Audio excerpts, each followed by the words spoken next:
DeVito is a great text. We've only brushed the surface of it in the class, and right now is your opportunity to pick a piece out and teach it to your classmates.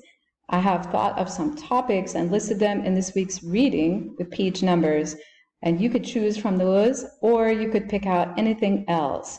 Some of the things I thought are interesting that I've gotten good presentations about in the past are bullying, leadership styles, and conflict resolution.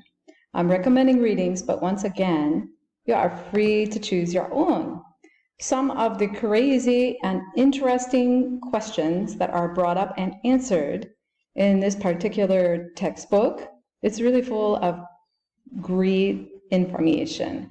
What is the best color to wear to win a court case? If you want to find out, look under color and culture. In my presentation, I covered several of the cultural differences in communication, but I didn't get to color or dress code, right? Because the length of a woman's skirt might say more about her to some people than anything else, and even the color of one's shirt. Another question, is workplace romance ooh la la, or is just a bad idea? Who's more likely to win an election, the shorter or taller candidate? What are the risks and benefits of self-disclosure? And self-disclosure in Belize is known as telling people your business. Is it good to do this in the office, at school, or how about in the bedroom? Who do you trust with your deep secrets? When a friend or coworker makes a racist remark to you one-on-one, what should you do? What would you do if this happens in a group? What do you do when this happens at work? Of course, also with lecturer approval, you can choose your own topic within the field of communication. I'll give you time to read and think, and I'll send out a spreadsheet for sign up on topics like I did last time. Once you choose a topic, read all about it. And I just want to give you a caveat that the topics are very broad and there is a lot to cover. You can't do justice to an entire chapter in a 15-minute presentation. So pick out a subtopic, not a whole chapter, and just really dig into it. For example, gossip in the workplace, right there you could cover who's more likely to do it, men or women, different ethnic and different cultural things. What are the effects likely of it? What are the causes of it? How do you handle it when it happens in your place of work? That is the type of topic to choose. I did more broad reading. I went beyond DeVito. I read this excellent book, which I recommend, by Robert Sapolsky. So find other sources to complement and kind of bolster and give more depth in the stuff that you find in DeVito, which, as I say, is a little broad and it's a little dry. When you research more into the topic, you can fill it in depth with those details that your classmates can really relate to, right? Helping people relate to.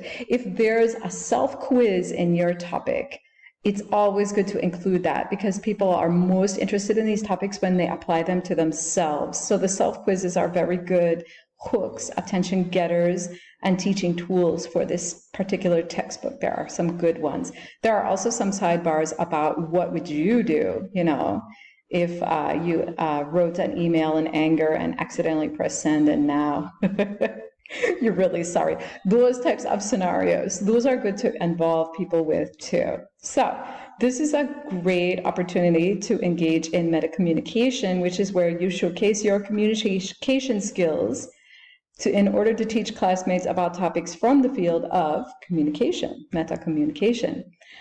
So we have the suggested readings.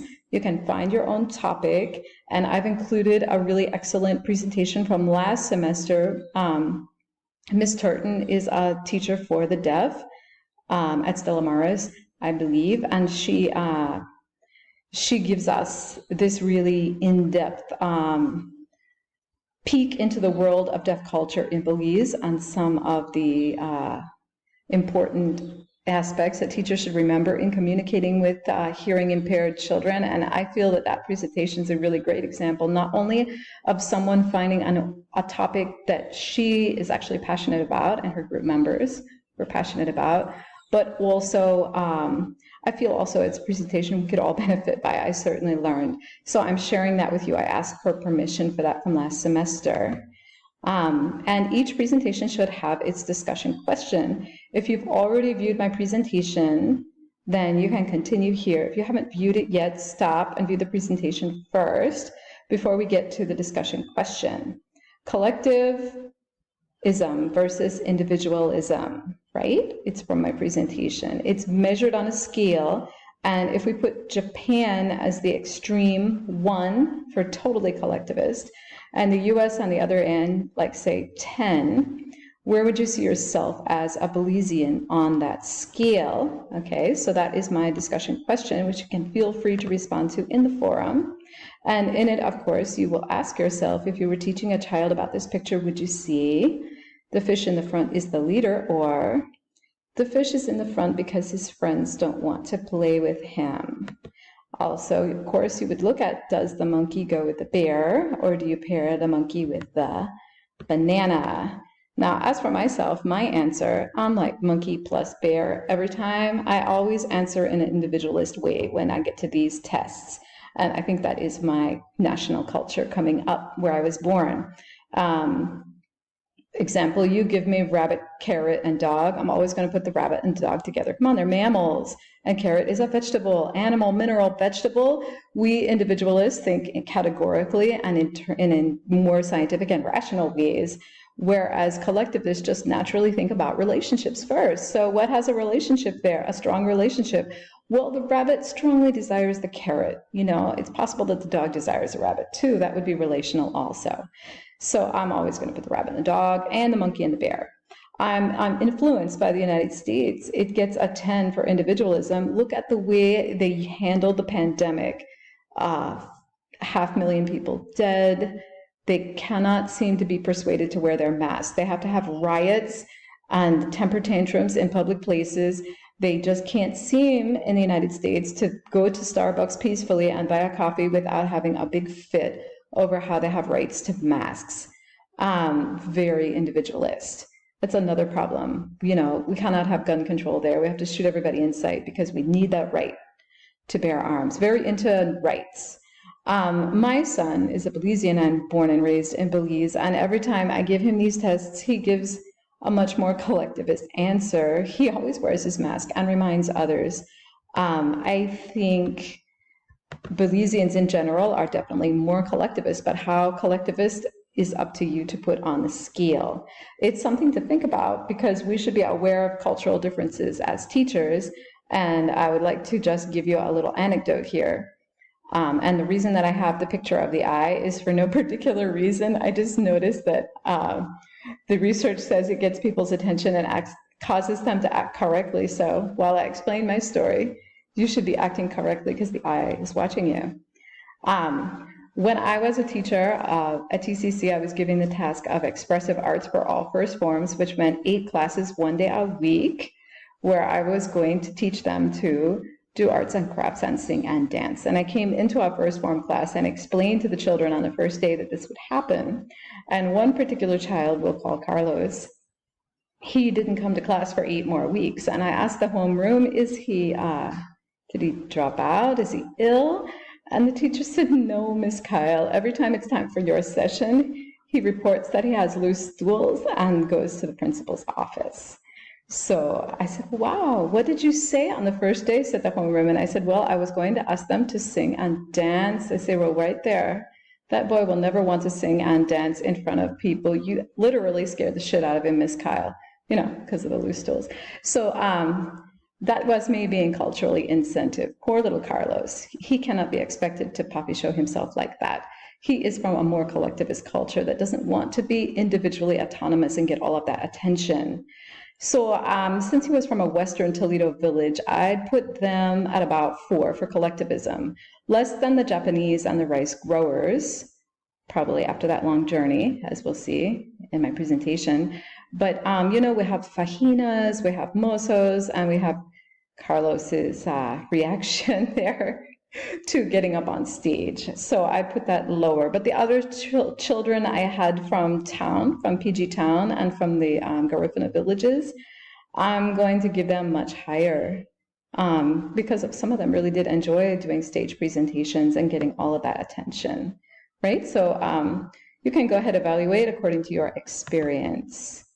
I'm going to give you some tech tips too.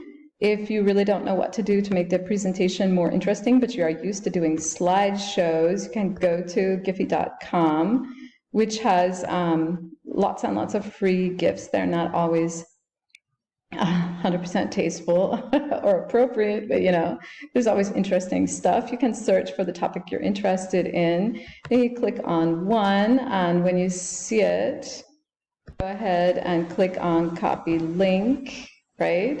Select the GIF link, right? And then you go back to your Google slide presentation, and you'll need to go to Insert, go to the Insert menu, go to Image, go to Upload from Computer. Oh, sorry. Oh, my bad. Go to Insert Image by URL. And you just copy and paste it in, and you give it a little bit of time, and you can insert, you can use it for a background, you can size it so that it doesn't obscure your text. So, it gives a little bit more visual interest if you want to hype up your Google Slides presentation. Also, Video Scribes, Teacher's Friend, all of those whiteboard animations are really good.